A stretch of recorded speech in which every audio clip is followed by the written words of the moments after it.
We're going to move on to some really good news. The United Auto Workers strike has expanded. Now, when I first started discussing this strike, I was a little bit iffy on this strategy they had called strategic strikes, where they would start at a few plants first and then see how things go. And then if it doesn't go their way, they would spread to other, companies.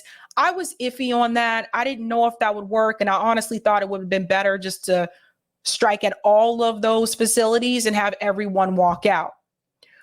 But now it has actually gotten to the point where the UAW strike has indeed expanded to multiple facilities. We're going to bring in this clip here from Morning Joe. And it's interesting because this strike has been discussed on liberal media and conservative media. And I want you to hear the difference in the way that this is discussed. I think this is a very telling moment.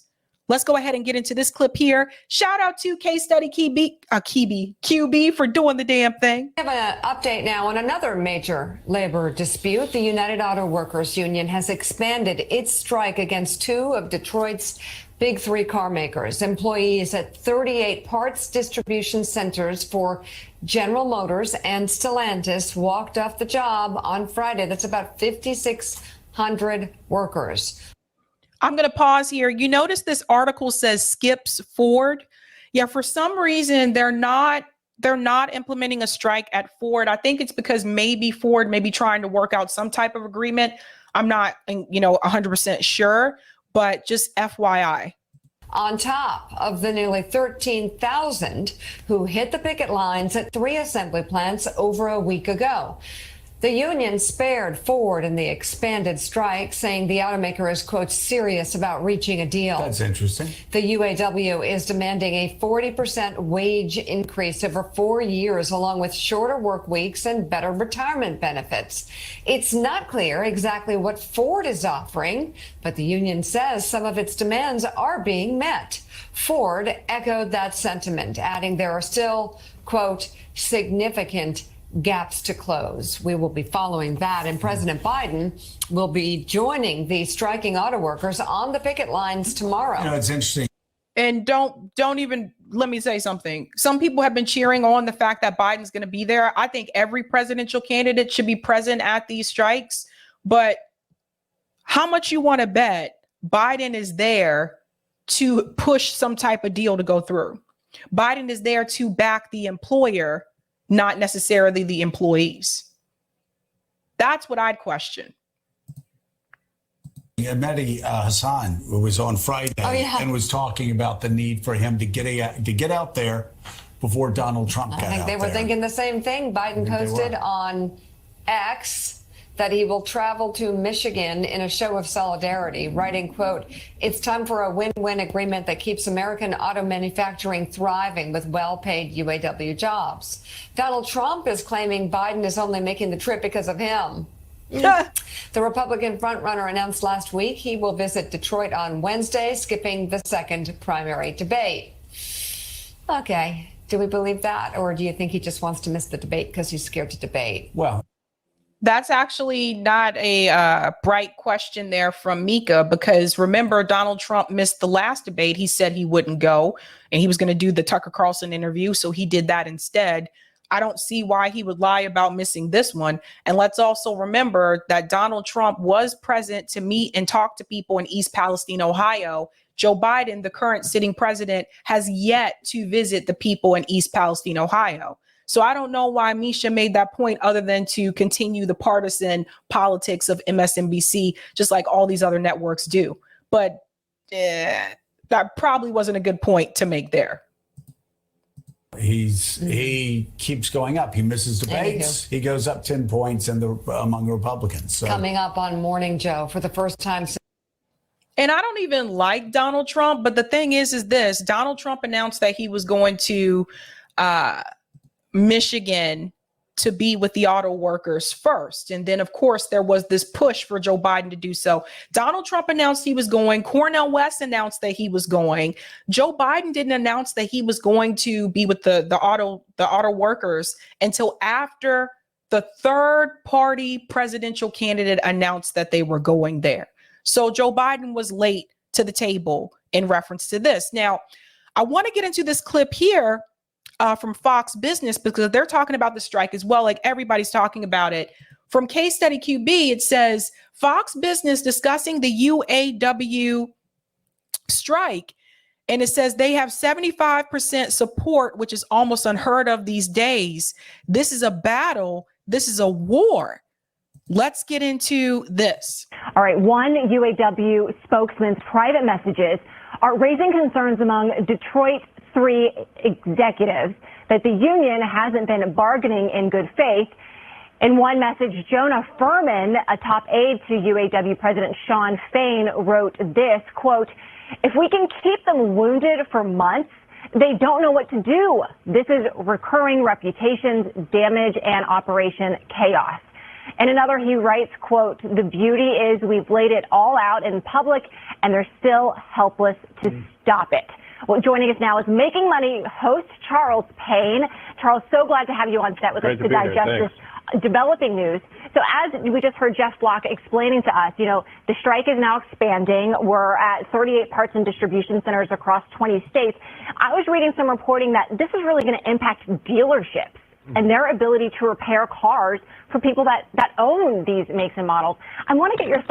Let me pause there in reference to the dealerships. I'm sorry. I have only taken my car to the dealership for repairs once in my lifetime, and that was when I was very young, and I never did it again because they overcharge.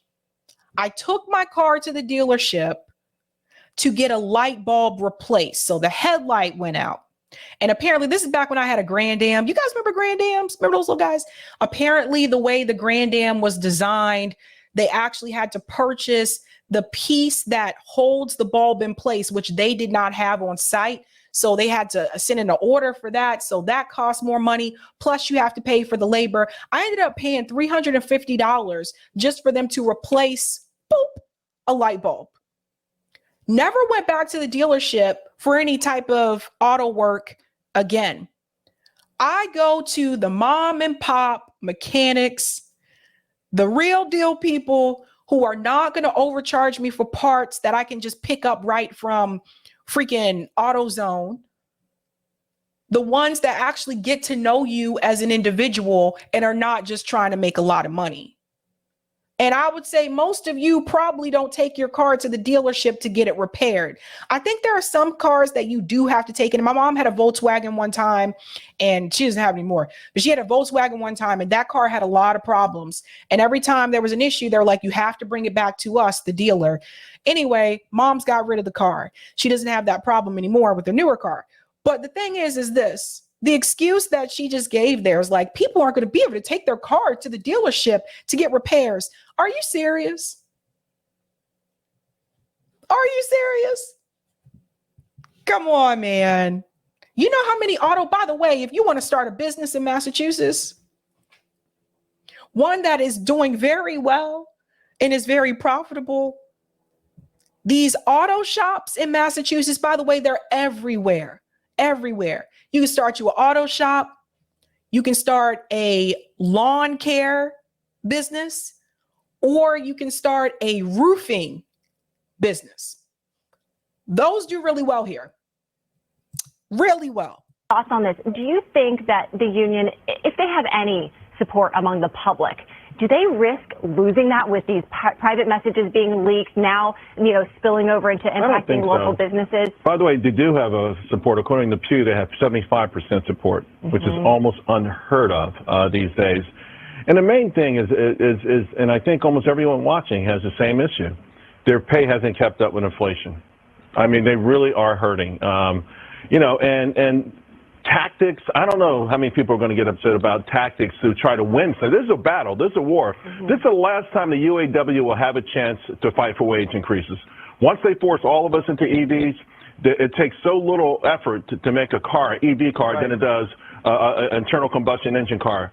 So 30 or 40% fewer workers. The next time this comes up, they will have no power, no leverage at all. This is why they have to do everything that they can right now, because to his point, if they try to strike again in the future, like, because they've already gone through this, like, obviously these companies like Ford and GM, they're going to be prepared. right? They're going to be prepared next time. So whatever benefits that they're asking for, they really need to make sure they get everything they're asking for on that list, because this could be their last chance. No leverage at all. Uh-oh. This is their last bite at the apple. But see, this is why, okay, if I'm a UAW worker, I would say, look, Sean Fain, you say you're fighting for a 40% pay increase for me, but you guys got us in with Biden in 2020, and you made this possible. So you're telling me to go out there and strike and fight for a short-term win, but the next time this comes up, I probably won't have a job, and that's union leadership, Charles. So I'm really worried about union leadership. I'm really worried about union leadership and this guy. I think he's playing both sides. Yeah. I really do think he is more of an Obama kind of plant, if you will, so to speak. In fact, some of the things he has said already, like the statement he made about Trump and billionaires, like, hey, you know what? I'd rather take someone who's been in the private sector over a career politician any day as a union worker, because even though you and I have sat across the side from each other on the same table, we sat at the same table, right? The career politician has zero idea of what's going on in the industry with the business. So I actually would rather someone who's a successful millionaire, billionaire sit across from the table from me than someone who's gotten into politics from day one and they have no other idea what to do except to bring bridges to nowhere so they can stay in office. Did you see what he just did? So what he just did is he basically, let's go back a bit, because I think that was really interesting what he did. Watch how he switches the conversation. You're supposed to, obviously, unions, like this issue that's happening with UAW, this is a labor issue, right? But this also goes back to capital, which goes back to capitalism. Why are they being exploited in the first place? But he takes the focus away from that and puts the focus on, I'd rather have someone who was a businessman instead of someone who was a politician. Listen to this. Watch how he does it. He's sneaky. There and strike and fight for a short-term win. But the next time this comes up, I probably won't have a job, and that's union leadership, Charles. So I'm really worried about union leadership. I'm really worried about union leadership and this guy. I think he's playing both sides. Yeah, I really do think he is more of an Obama kind of plant, if you will, so to speak. See how he made it political? This is not a political issue. Okay. Labor is not a political issue. This is not a Republican thing. This is not a Democrat thing.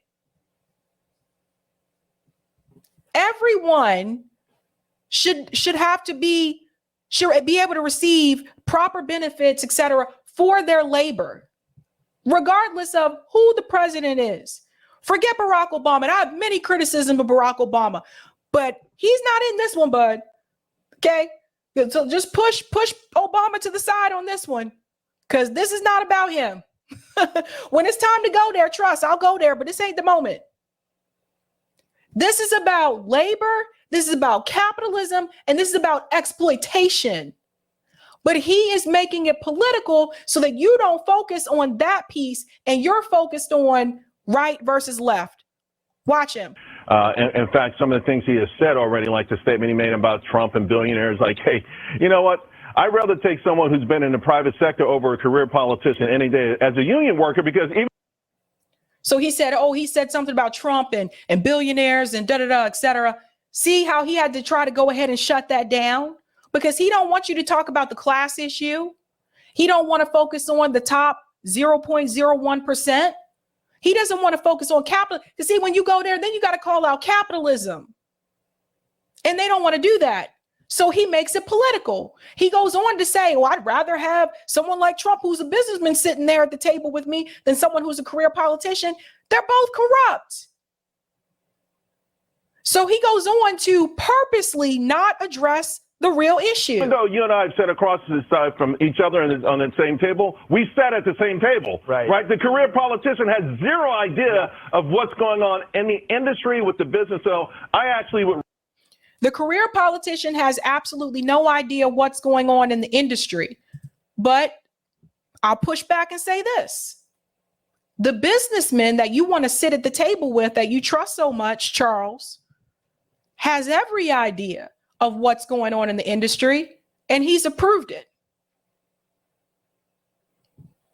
The businessman has every idea of what's going on because he's part of the system, and he is part of the reason why the system has continued the way that it has for so long in the first place. The businessman is the one taking all the profits and giving the workers at the bottom very little. Rather, someone who's a successful millionaire, billionaire sit across from the table from me than someone who's gotten into politics from day one and they have no other idea what to do except to bring bridges to nowhere so they can stay in office. Mm-hmm. See how he made that about partisan politics instead of focusing on the labor issue? Now, this piece right here, that same panel, they actually go a little bit deep. Hold on, let me see. Yeah, I got the right one. They go a little bit deeper about the billionaire issue. So again, shout out to Case Study QB because he's been doing the damn thing. It says debate breaks out with CV Payne, that's Charles, on the side of the workers while Dagan tries to create a divide between UAW and taxpayers. Listen to this. Sean Fain, the head of UAW, said, in my opinion, billionaires should not exist. Yeah. And Jonah Furman, who Lydia was quoting from, who is now working at the UAW, is a former reporter at Labor Notes, which is an advocacy group, a not-for-profit, allegedly, and was a national labor organizer for the Bernie Sanders 2020 presidential campaign. So that tells you what they stand for. The UAW, the auto workers, including benefits, currently make $65 an hour. That is $20 more per hour than Tesla and $10 more per hour than people who work for, say, Toyota and Honda in the United States.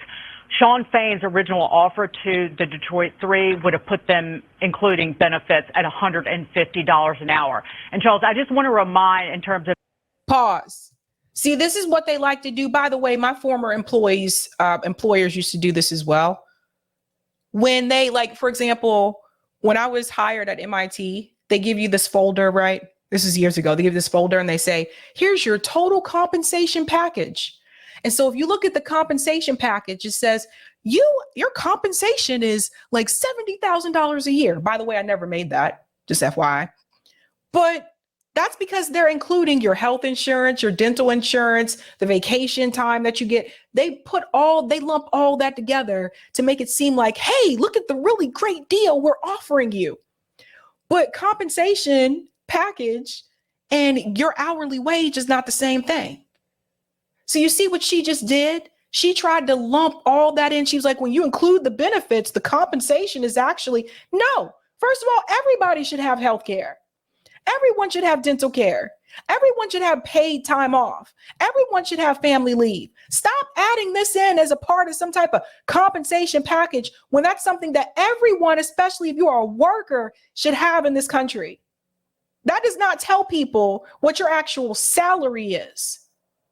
So she's trying to make it seem like they should be happy with what they have and they shouldn't be on strike in the first place. Then she inserts Bernie Sanders, because I believe the union president was a Bernie supporter and said billionaires should not exist. Billionaires shouldn't exist. You don't become a billionaire without exploiting people along the way. There's no way that you don't do it. Nobody in this country, nobody in the world needs to be a billionaire. That is greed on top of greed. But you can't sit up there and tell me, and Rome lives in Detroit, okay? So you can't sit up there and tell me everybody that's out there picketing was a Bernie Sanders supporter. You can't tell me that. Even here in Massachusetts, if you talk to a lot of the people, especially the union people that work on the shop floor and a lot of these businesses, a lot of them are Trump supporters. How many of you knew that? If you're feeling sorry for, say, people who work at General Motors, after the American people bailed out General Motors and Chrysler for $80 billion, General Motors still owes the American people $11 billion. The union workers at GM who were there then, the existing workers, did not take a pay cut. Right. They never took a pay cut. So where's our money?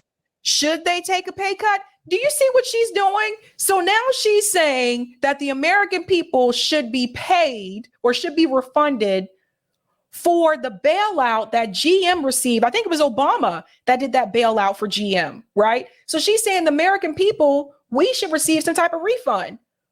But she don't want these people to get their demands met. This doesn't make any sense. And just think about it. Let's go back a little bit. This just cracks me up, man. Take a pay cut. Right. They never took a pay cut. So where's our money, you workers? I still think that's a beef with the management, not the workers. All right. Do you see the classism? Look at this, and look at how she rolls her eyes. So where's our money, you workers? Look at that. Where's our money, you workers? First of all, who are you? Look at her shaming the workers. I don't think this is the way you want to go, Fox Business. I don't think you want to go down this road right now. Probably not a good idea. I'm no rocket scientist, but it's probably not a good idea to shame the workers. Probably bad. Do you see how they have us so divided in this country that people are angry at the wrong people? They have Democrats mad at Republicans, Republicans mad at Democrats. They have upper class people, and she upper class people mad at blue collar workers. Everybody's a scapegoat. Meanwhile, the top 0.01%, they're sitting up high and they're looking down at everybody and they're laughing at all of you. They're like, ha, ha, ha, worked again. Worked again. I still think that's a beef with the management, not the workers. All right, so average hourly wages, right, from 2006 until recently, 2023, for all employees, up 68%. For manufacturing. This is what they leave out. Average hourly wages for employees up 68%. What were they paid? Because like you can make $7.25 an hour and you can have, now you could say it's up 68%. Okay, and how many hours are these people working? How many days are these people getting? When we talked about the video from the Jeep employees, these people, a lot of them weren't even full-time. They weren't even getting benefits. They couldn't take sick days. The guy had to have surgery. Remember, he had to go to the ER, and they were just like, yeah, you're not going to get paid for this.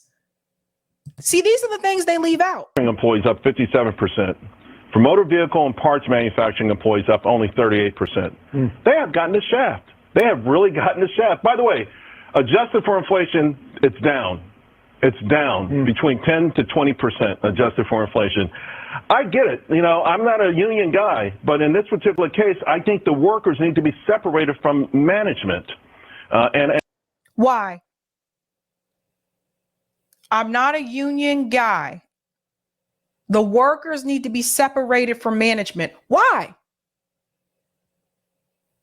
And listen. Well, maybe they need to be separated from the union, and maybe they'd be getting a better pay if they could get detach themselves from the union and go work for a Toyota These people are not working class.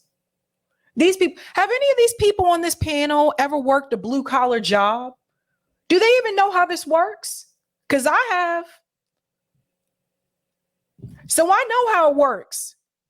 But this is terrible. Toyota and Tesla with no unions are making significantly less. So I don't know what their plan is. In lower cost states, and they're not being jacked up by the Democrats running states like Michigan. The problem. There she goes, making it political. They're not being jacked up by the Democrats. Democrats running states like Michigan. Michigan is still up for grabs, bruh. Don't think just because Joe Biden won Michigan in 2020 that Michigan is not still up for grabs. Michigan is still up for grabs. So it's just, again, not focusing on the core issue. Exploitation, greed. Yes, billionaires do need to go.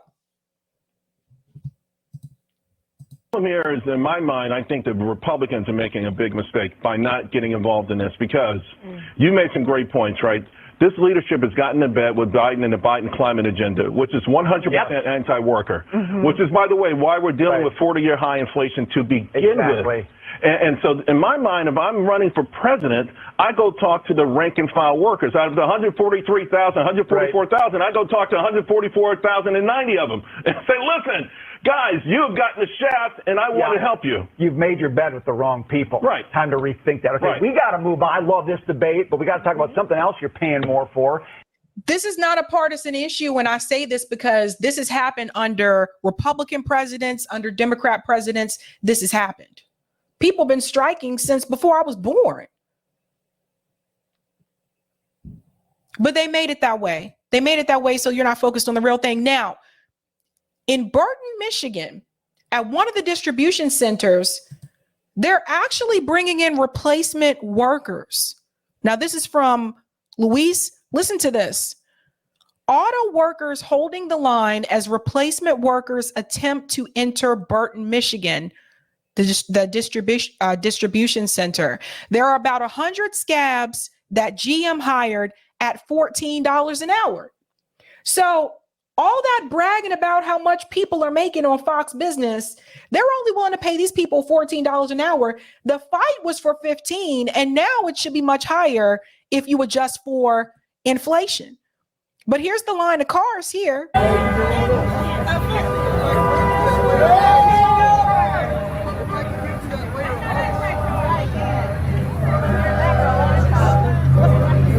So here's the long line of cars. These are the replacement workers that are trying to come into the distribution center.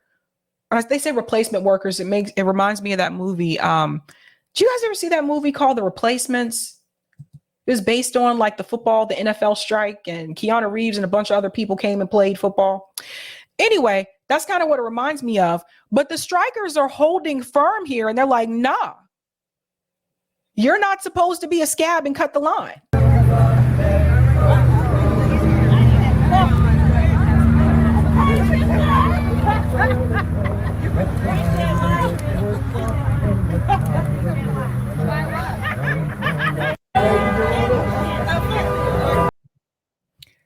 So that's happening. They're already trying to bring in replacement workers. And it's just a rule of thumb, guys. Like, don't do that. Don't be a scab. Don't ever cut the line. Now, in reference to UAW strikes, also, there have been other people that have shown up. Dr. Cornel West was actually at a strike in Tappan, New York for the UAW workers. By the way, it was raining. It's been pouring. It's been raining a lot in the Northeast, actually, the past couple of months. But he was still there with the strikers. Here we go.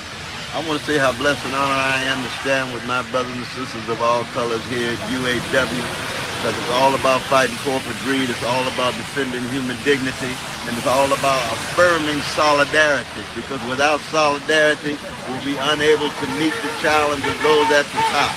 That we want to make sure we don't divide the workers, we want to make sure the workers are always coming together, laughing. And notice that we make sure we don't want to divide the workers. We want the workers coming together. And that's exactly what that panel was trying to do, trying to divide the workers. What did he say? Separate the workers from management. Together, loving together, struggling together. Sometimes you want to cry together. That's all right. Just stay together. And this is my dear brother Jeffrey. Tie dog clear. Yep. Who's one of you leaders? Say whatever you want to say, brother. My name is Jeffrey Purcell. I'm president here at Local 3039. I'm a Tier 2 employee, one of the youngest presidents in Mopar in the UAW. This is about us building solidarity. We got our Region 9A director here with us showing our solidarity. We have one of our Tier 1 personnel over here, Dre. This is my committee man showing solidarity. We have our servicing rep, Mark Barbie, showing solidarity. We have Tony Andino, one of our senior members here showing solidarity. This is all about the solidarity and the unity of everybody. Our company is sitting here and trying to create division between us and trying to break us apart. We're creating tiers and not trying to give us our equal fair share of pay. And our job here is to stand together. I'm glad Cornel West came out to show us love and joined in our solidarity with us.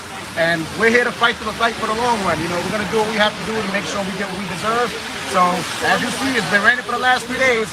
All right. Ponchos, whatever we got to do, we'll still be out here doing what we got to do. So, we appreciate him coming out and supporting us, and we're going to do what we have to do to get what we deserve. That's right. Oh, that's Brother Jeff, younger generation, full of the same fire that UAW has always had at its best. All right.